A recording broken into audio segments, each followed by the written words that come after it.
manis, asam, pedas, gurih. Ini khusus untuk rasa. Nanti ada khusus untuk bau. Kemudian dari besaran skala dari situ Anda kan sudah ukur dari garis ya. Kemudian dikasih tanda legend ya, dikasih tanda legend misalnya untuk A ada gambar kotak kecil ya. Untuk B bulatan kotak. Untuk C gambar wajib untuk segitiga. Jika itu disebut legend. Nah kalau itu sudah, tolong masing-masing mengkonversi ke angka. Sudah. Mengkonversi ke angka, kemudian di rata-rata. Itu di rata-rata. Antar kelompoknya di rata-rata.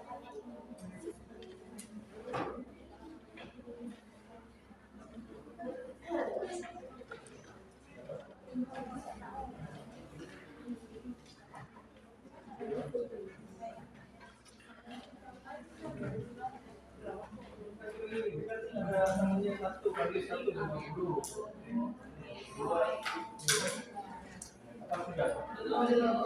Tolong di rata-rata. Ya, tolong di rekap masing-masing kelompok dan di rata-rata. Please. Saya tunggu. Masing-masing yang jawab. Jadi setiap penikmat dan kelompok anak-anak semua tidak rata-rata ya, rasanya gimana rata-rata itu berapa kan udah 5 anak kenapa 6 yang kemarin kan nilainya berapa di pasaran rata-rata Paham saya? Banyak bilang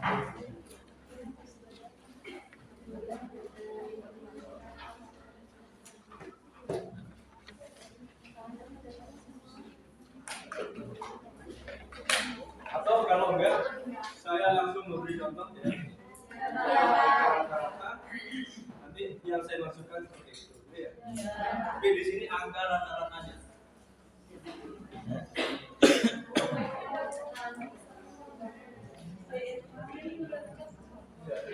Lanjutannya kemarin, karena kemarin kan hanya bulan data. Jadi kemarin itu ya sama seperti sekarang, kuliah maraton ya. Jadi hari ini saya sebenarnya 2 kelas, 3 yang isi. Tapi kalau ini memang diselesaikan dengan Indonesia dan lainnya, tetap harus ada data perhitungan. Ya, ada data perhitungan. Jadi setelah Anda tetapkan dalam besaran skala, ya, Anda konversi ke angka. Artinya yang dikatakan bahwa uji sensorik itu non parametrik, ini sekarang dibuat angka, dibuat parametrik. Jadi kalau misalnya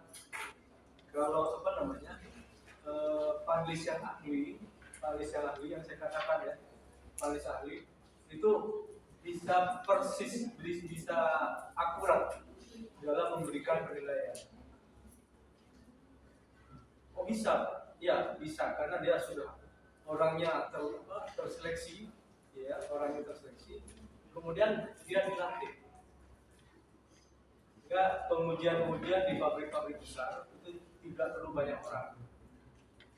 Karena memang analisa deskriptif ini hanya untuk panelis ahli dan panelis terlatih dan panelis ahli. Ibaratnya gini, saya katakan ibaratnya gini. Kalau kalian tiap hari mencocokkan, melihat di ini dan diukur dengan menggaris, Kalian ada presisi menetapkan berapa banyaknya penggaris?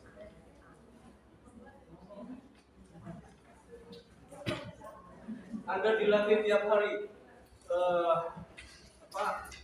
memastikan kelembaban udara. Sehingga Anda bisa meyakini, kelembaban udara sekarang 64. Itu sebenarnya bidangnya politeknik. Jadi sudah nalar sama apa namanya, sama indranya itu sudah terlatih, sudah peka. Sehingga kalau misalnya nanti dia sebagai chef, sebagai penguji rasa, tahu ini kurang garamnya, ini kurang asin, ini bahan bakunya masih mentah, pemasakannya kurang, dia tahu persis. Itu bedanya politeknik, bukan hanya nalar, tapi perasaan indranya juga peka. Makanya ada pengujian analisa deskriptif kuantitatif. Ini sebenarnya yang bisa menggunakan ini adalah panelis ahli. Tapi Anda harus paham gimana sih prosedurnya. Oke, setelah Anda konversi, kemudian di rata-rata Anda dapatkan katakanlah ini ada produk STMJ ya.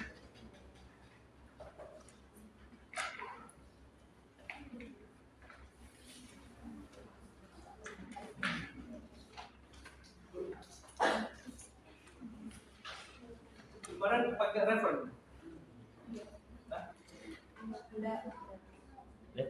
Nggak pakai momen nih? Nggak ada. Langsung keluar angka? Angka gimana? Hah? Yang rasa standar kamu. Nggak ada, saya rasa manis berapa gitu nggak? Oh, enggak ada.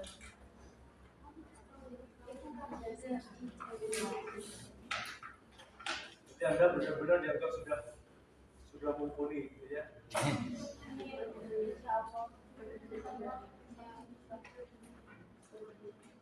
Ini sekali lagi ini hanya contoh ya.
Jadi tidak ada perhitungan, hanya langsung ditampilkan dalam bentuk grafik.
Ada yang pakai ini ya?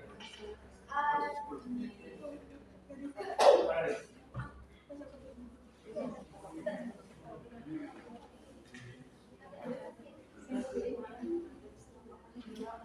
Stone.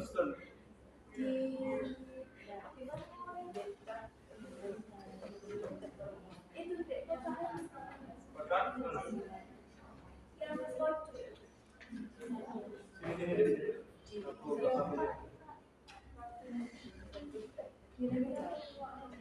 Pojok yang kecil itu Pak di situ. Yang Sini, radar. sini tolong.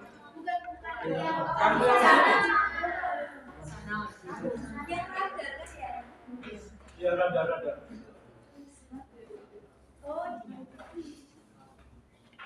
Gimana rada? Kayaknya aku baru ya.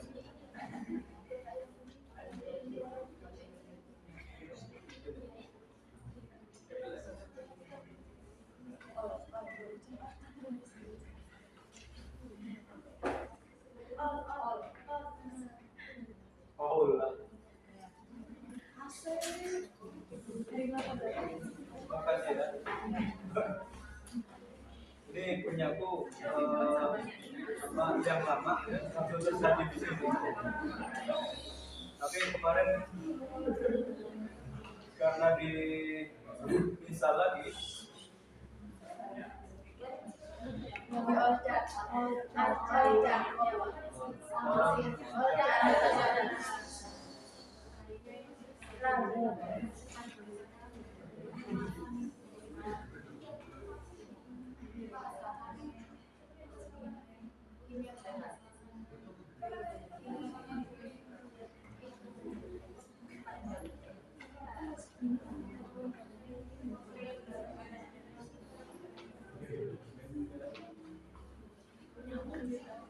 jadi sesederhana itu ya, cuma tadi agak kesulitan.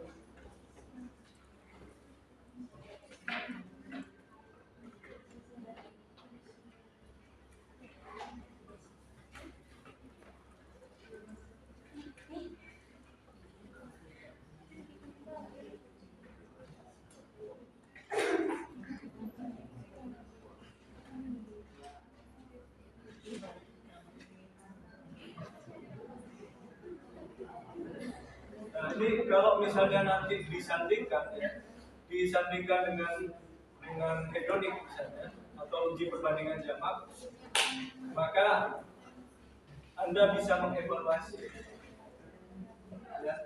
Anda bisa mengevaluasi, katakanlah misalnya dari produk A, B, C ya, kita menginginkan produk itu yang terbaik C ya. Sehingga A dan B ingin dikejar gitu ya, atau diupayakan supaya kualitasnya A dan B ini sama dengan C. Maka Anda tinggal melihat ya, kira-kira karakter atributnya apa yang perlu dibenahi. Saya dipahami ya. Jadi katakanlah misalnya, karena saya selalu kalau memberi soal gitu ya, disandingkan dan Anda bisa menjelaskan. Tapi bukan hanya Pak ini kurang asam atau apa. Kira-kira apa yang bisa dilakukan, dan bukan hanya bahan, tapi proses pengolahan juga. Karena rasa manis, rasa pahit itu bukan hanya dibentuk oleh bahan, apalagi rasa pahit, tapi dari proses pengolahan bisa. Katakanlah misalnya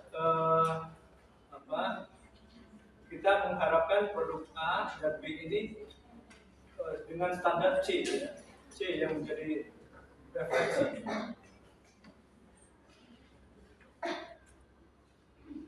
Nah, untuk rasa asam berarti kan STMJ itu untuk B dan A itu terlalu kuat.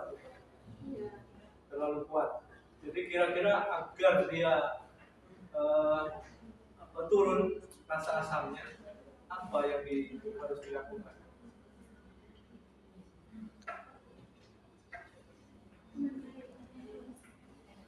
Apa yang harus dilakukan? Sederhana kan? Sederhana. Kira-kira apa yang harus dilakukan?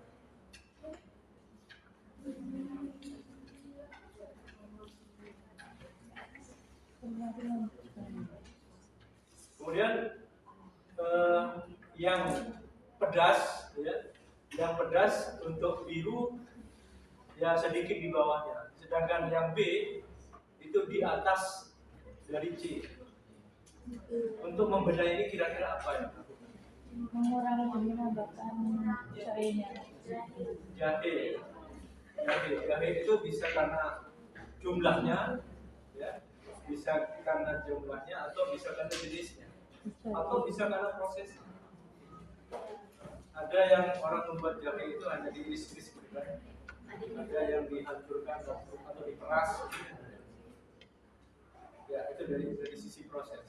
Jadi Anda bisa menjelaskan seperti itu. Dan sebagai web ini, diagram jaring laba-laba ini, kalau disajikan di di jurnal, di artikel, ini sangat bagus. Sangat sering orang menyampaikan memaparkan seperti ini. Ini kalau ADK ini bukan hanya untuk sensorik saja, tapi bisa digunakan yang lain. Jadi kalau asam tadi apa? Asam? Ada mana buat SDMJ pakai asam?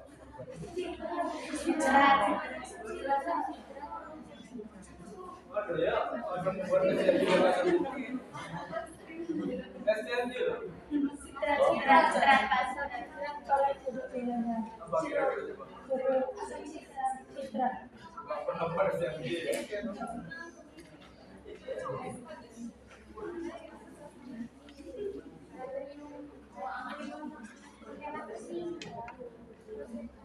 Apa coba?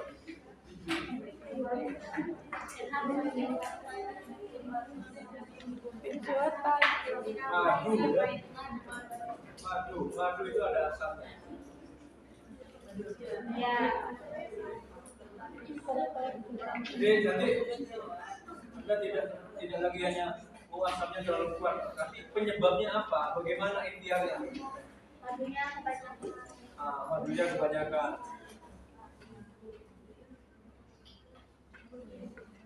Ini bisa ya, sederhanakan ya. Jadi ada pembahasan di sana, kemudian kalau di laporan kan ini ya, ada data itu disimpan atau dibuat lampiran, tapi di penyajian, di laporan akhir riset dan sebagainya ini. Kalau sudah, saya lanjutkan ke yang itu ya.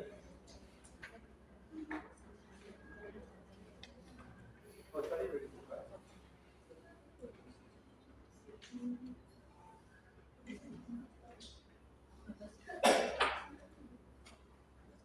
Kalau ini data ini ya, cuma dirubah. Karena ternyata banyakan yang apa namanya?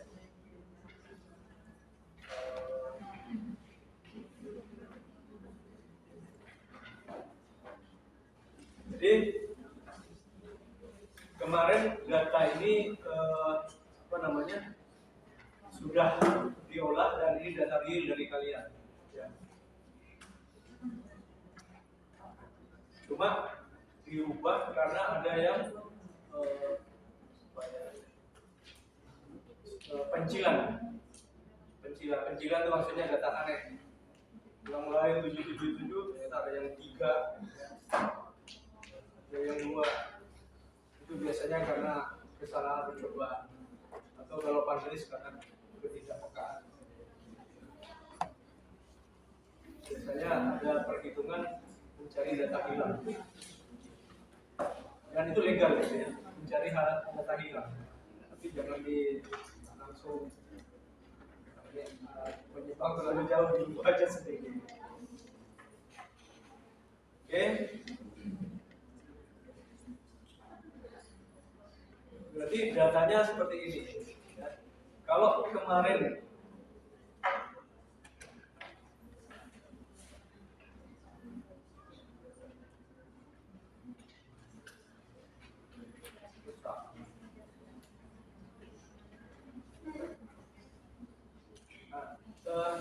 sekalian ini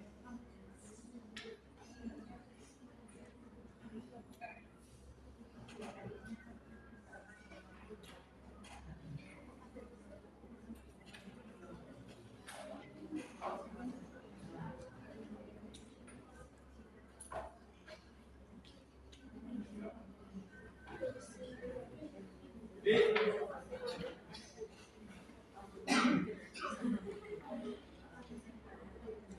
kalian bisa menggunakan bahan apa saja untuk statistikanya, karena pada analisa sensorik ini juga pakai statistik. Saya katakan bahwa kalau misalnya treatment ini berbeda nyata, maka ini harus dilakukan uji lanjut. Jadi sebelum itu Anda harus menyatakan rekomendasi atau kesimpulan. Ya. Kesimpulannya adalah bahwa ini perlakuannya apa? Jenis roti ya? Iya.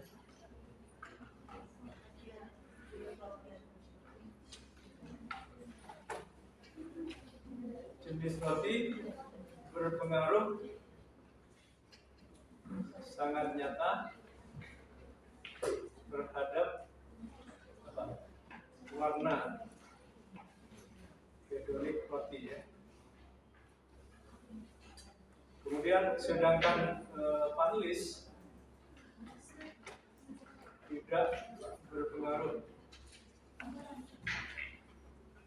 nyata terhadap warna hedonik.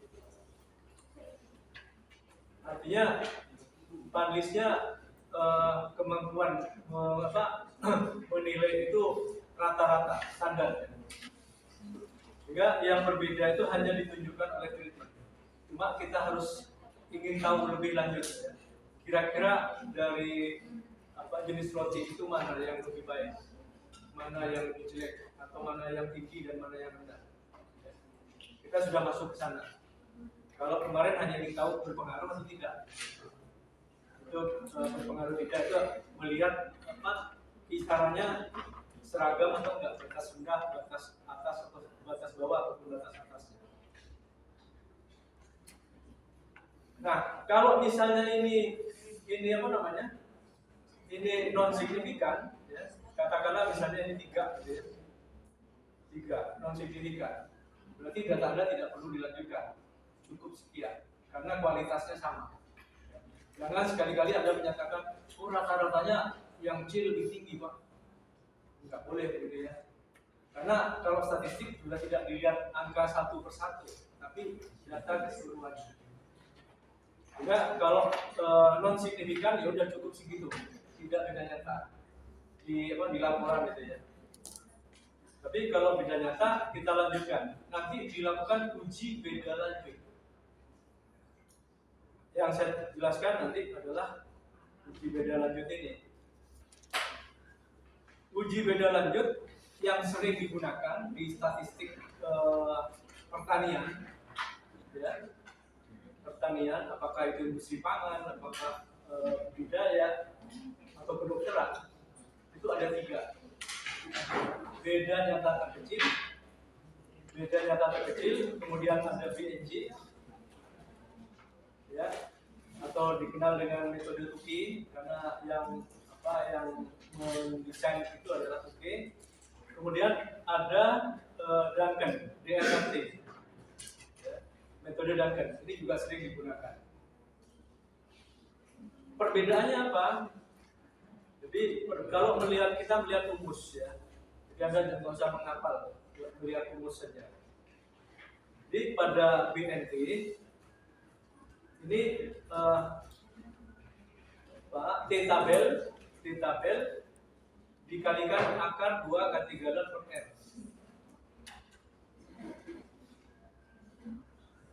Ini alfa ini taraf nyata kemarin ya. Jadi kalau alfa 0,01 berarti 99% keyakinan kita.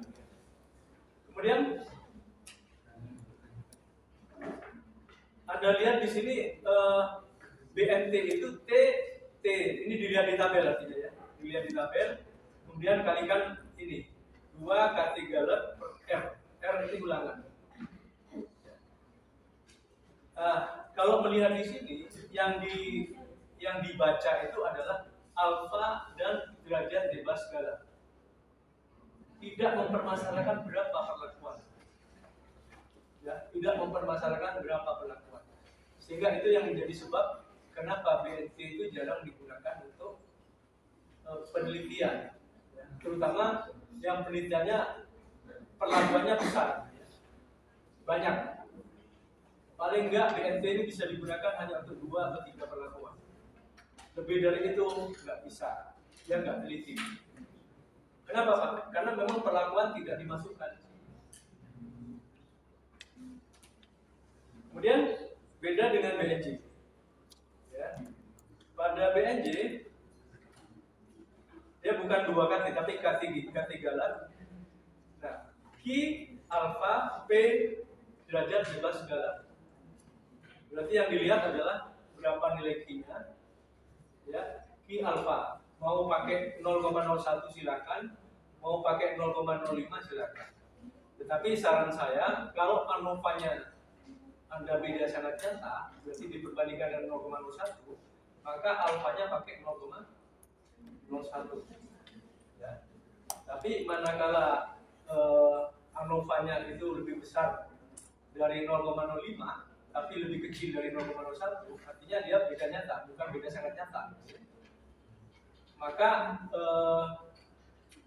tabel Q-nya Anda pakai alfa 0,05. Kalau memang hanya lebih besar dari 0,05. Tapi kalau lebih besar dari 0,01, maka alfanya pakai 0,01. Kemudian di sini terlihat bahwa P diperhitungkan. Jadi P itu harus yang menjadi faktor untuk menentukan berapa nilai dari BNJ-nya. Ya. Kemudian selain DB garam, sama rumusnya dengan Duncan. Ya. Sama persis rumusnya dengan Duncan, cuma dia beda tabelnya. Cuma masalahnya pada Duncan, ya, P ini tidak hanya satu. Ya, kalau pada BNJ itu hanya satu. Pembacaannya itu hanya satu. Tapi pada Duncan itu tidak. Kalau misalnya Duncan itu perlakuannya bukan derajat bebas perlakuan ya, tapi perlakuan. Jadi kalau pada Duncan itu perlakuannya 4, berarti angka yang dibaca mulai dari 2, 3, 4. Ada 3 pembanding. Ya, ada 3 pembanding. Tapi kalau pada BNJ, ya, pada BNJ itu hanya 1 pembanding, yaitu pada perlakuan 4 saja. Paham ya? Pak, enaknya bagaimana? Ya kalau yang jumlahnya perlakuannya lebih besar dari 4 atau sama dengan 4 atau 3, nggak apa-apa. Anda terserah mau pakai BNJ atau mau pakai Duncan. Belum ada yang menyatakan bahwa Duncan lebih tinggi daripada BNJ.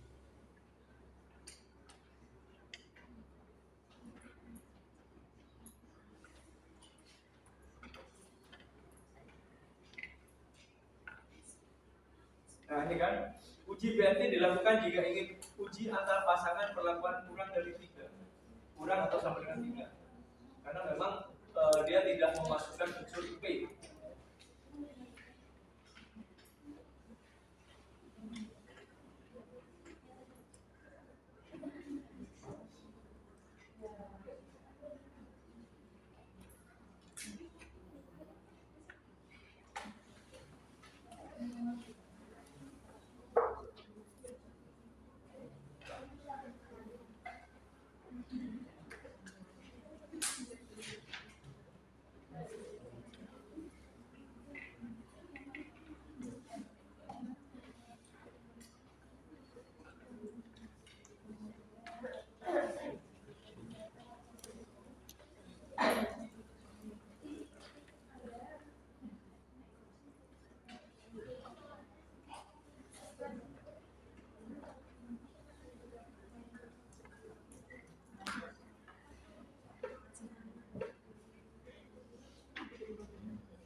Saya mau ngasih contoh.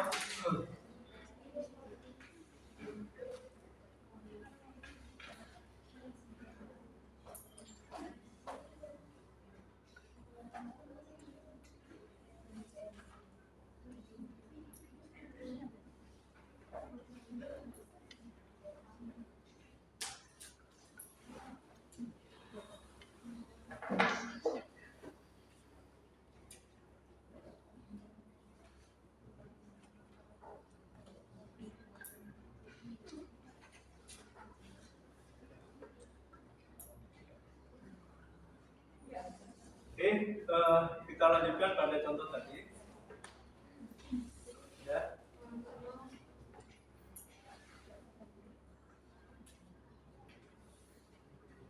Jadi sebelum kalau kita mau pakai uji BNJ, saya ambil BNJ ya paling sederhana daripada datang. Yang pertama dibaca adalah key. Key-nya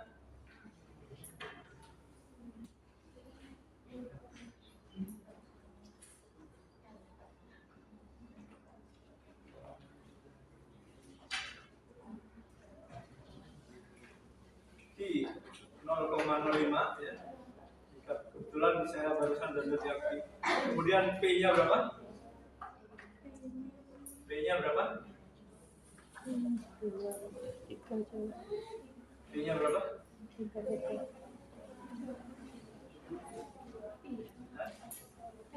P ya, bukan P ini 1. Jadi bukan DBP. Kemudian DB galat. Berapa DB galat? DB galat 10 ya.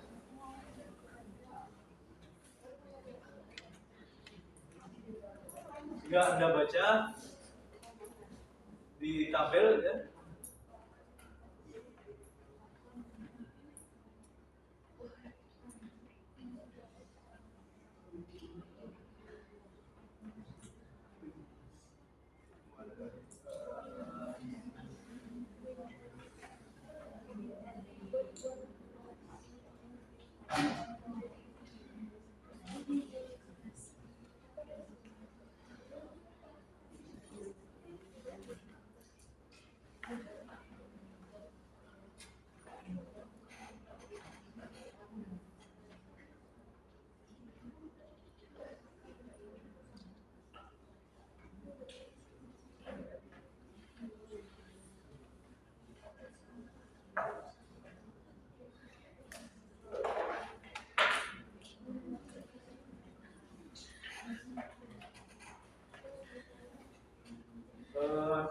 Jadi perlakuannya berapa? 3.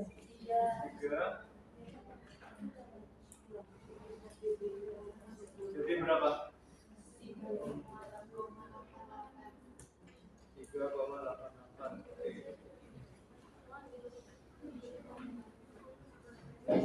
Nah, kalau pakai Duncan ini bukan hanya satu angka ya, tapi ada 2 angka kalau 3. Kalau 4, 3 angka. Kemudian rumusnya BNJ. Rumusnya BNJ tadi BNJ sama dengan Q kali akar KT galat per R.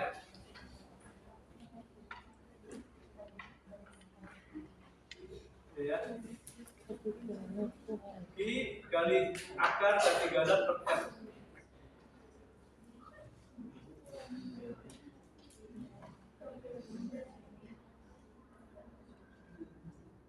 Q-nya ya, kalikan akar pakai apa?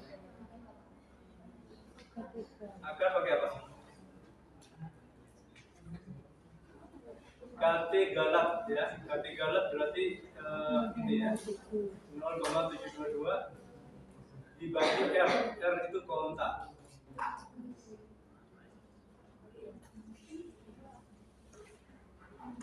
Kontak itu di sini R itu adalah panelis ya.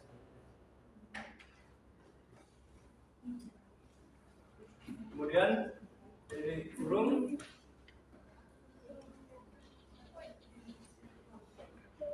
Kalau akar apa? Pangkat. Akar itu pangkat berapa? Pangkat 2. Pangkat setengah.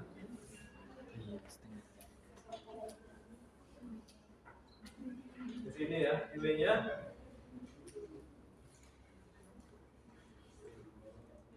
Nah,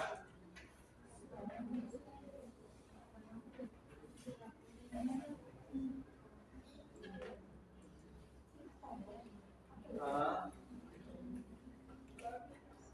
B, C. Kemudian rata-ratanya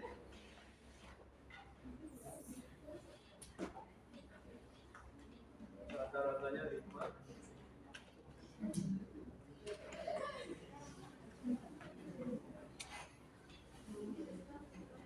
Ya.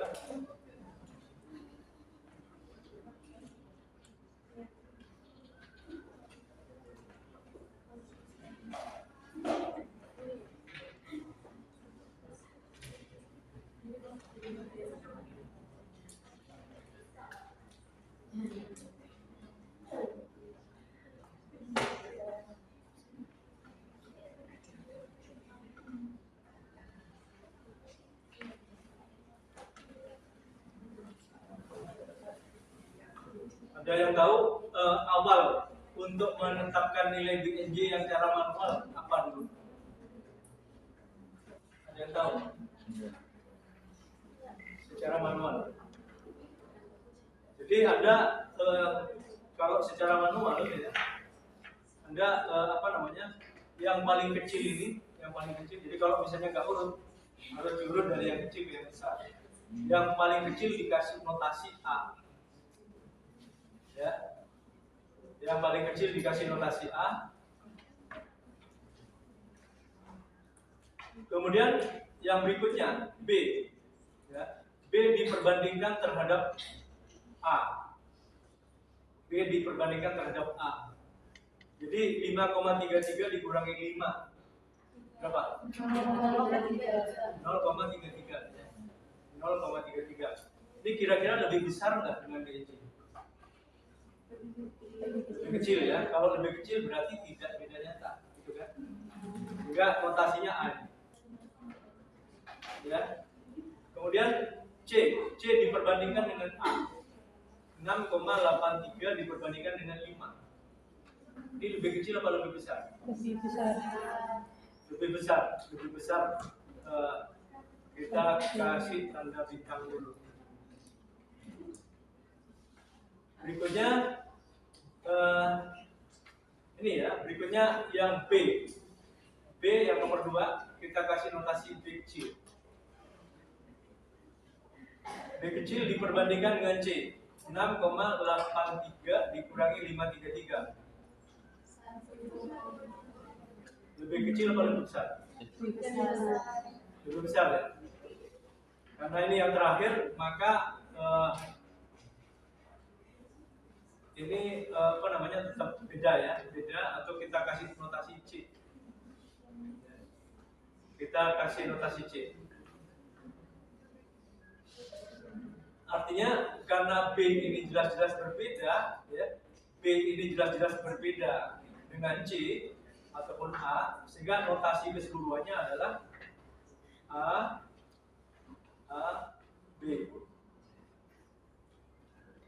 Jadi yang nanti ditampilkan di penyajian itu adalah ini. Ya.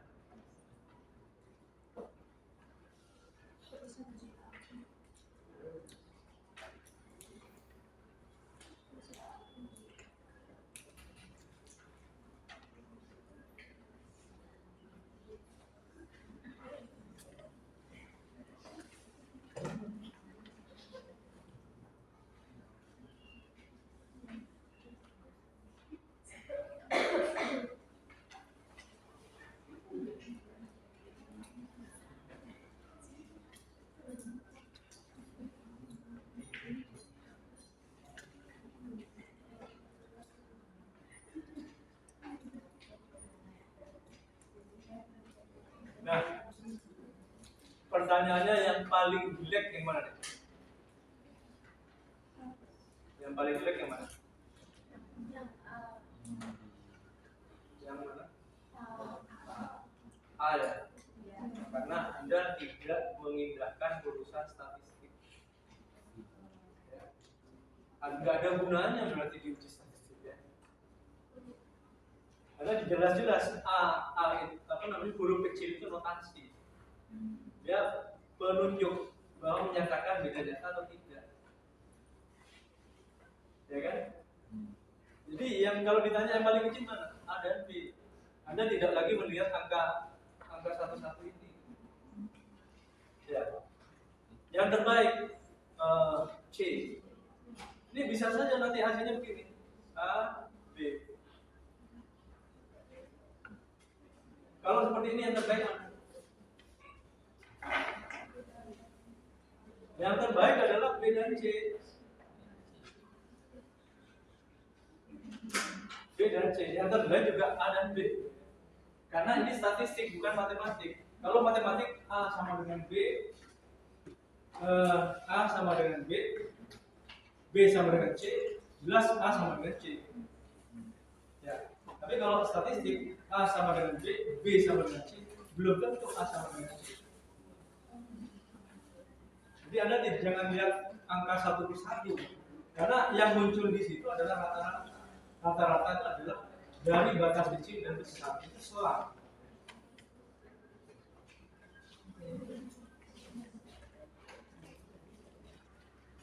Jadi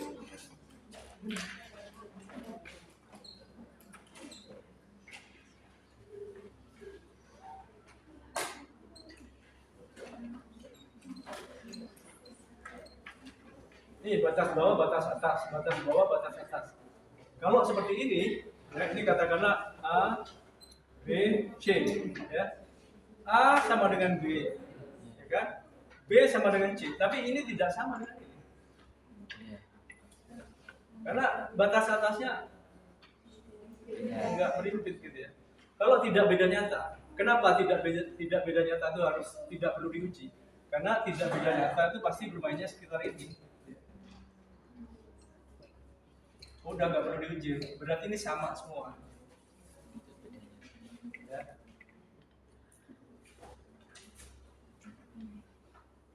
Cuma ini dinyatakan dalam bentuk notasi, ya.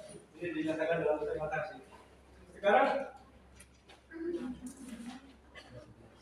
kalau Anda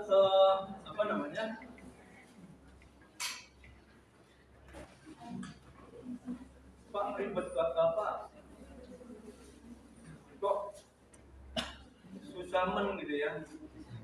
Hitungnya bukan susah dihitung satu-satu. Anda tinggal pakai Excel, ada fasilitas untuk itu.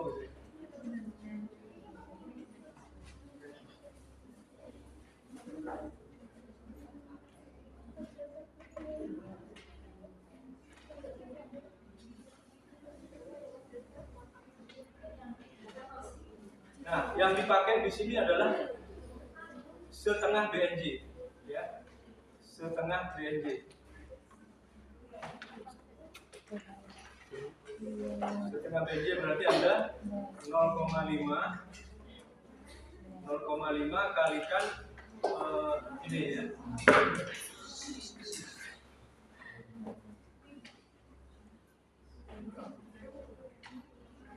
Kemudian ini biar bisa di-copy Anda kunci.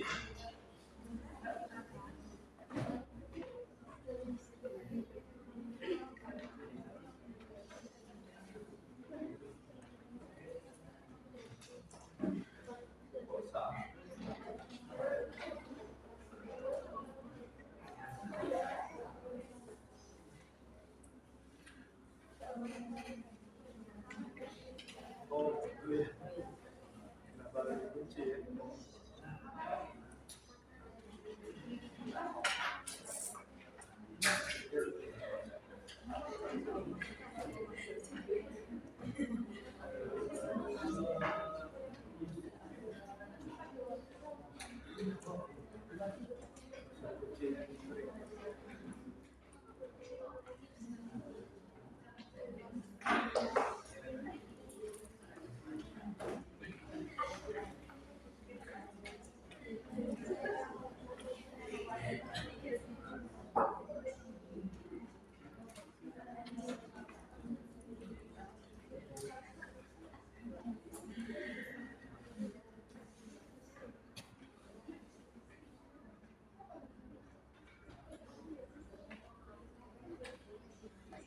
Kemudian Anda buat grafik ya.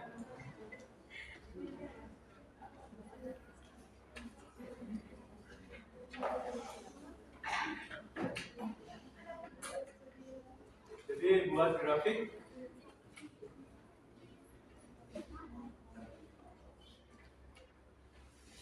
Ini grafiknya apa? Ini seperti ya.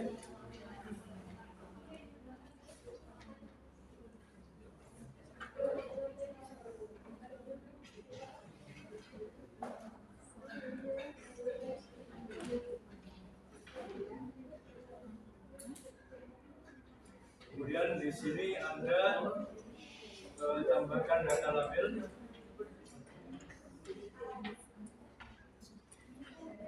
Kemudian juga aksisnya.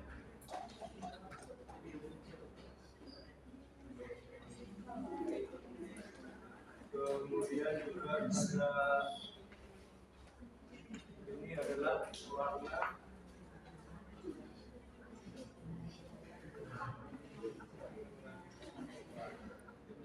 Ya,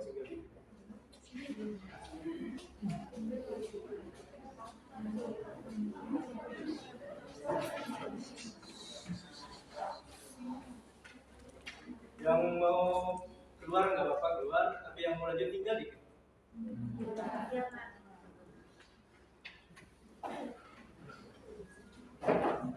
Jadi setelah ini Anda pakai error bar, ya, pakai error bar.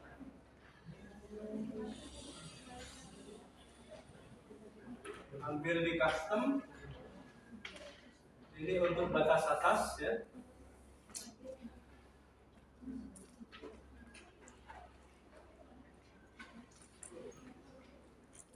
Untuk batas atas Anda bisa blok.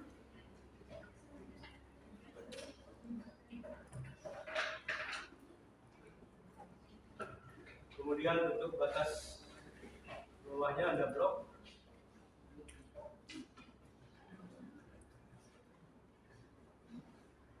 Oke. Jadilah seperti ini ya.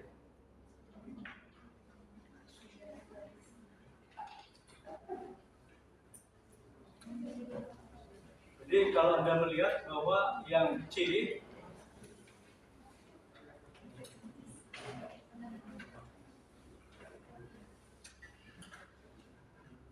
yang C jauh kan? Ya, yang C jauh. Jadi yang C batas apa namanya? Batas bawah dan batas atasnya ini tidak ketemu. Sedangkan ini sama. Ya. Anda kalau mau dikasih notasi nggak apa-apa ini, ya, tinggal ditambahkan tapi manual. Karena ini sama berarti ini A, ya. Sedangkan ini B. Dia tinggal tampilkan. Jadi ini yang ditampilkan. Kalau zaman dulu pakai ini sih, ya. Zaman dulu tuh pakai ini ya. Ya. Masih banyak penelitian pakai begini, gitu ya. Ini lebih praktis pakai ini. Ya. Oke, kalau sudah tidak ada, mungkin ada pertanyaan?